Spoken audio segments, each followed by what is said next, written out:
Welcome my dear students.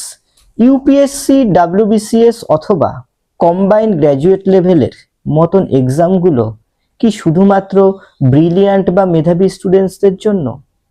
যারা বরাবর পরীক্ষায় স্কুল লেভেলে বা কলেজ লেভেলে দীর্ঘদিন কম মার্কস পেয়ে এসছে, তাদের পক্ষে কি এই ধরনের এক্সাম ক্র্যাক করা পসিবল নয়? আজকের আলোচনা এই নিয়েই, যে brilliant students versus mediocre students or average students. কিন্তু আলোচনা শুরু করার আগে আমি আমার ইন্ট্রোটা দিয়ে দিই।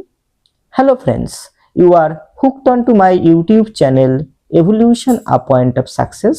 This is your guide and mentor Prosenjit Sikdar. So today's topic is brilliant students versus mediocre students.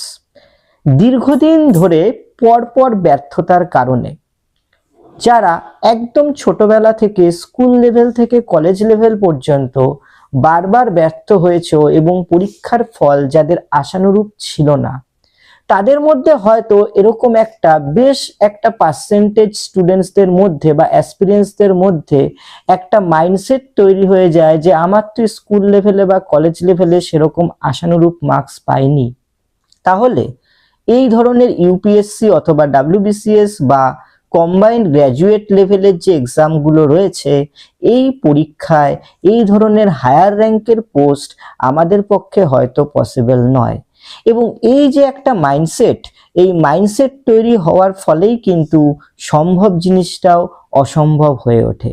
তাহলে চলো এই সম্ভাবনা থেকে কিভাবে নিজেকে টেনে বেরিয়ে এনে সমস্ত এক্সাম ক্র্যাক করা যায় তার উদাহরণ সহ আমরা আজকের ভিডিওতে জেনে নেব।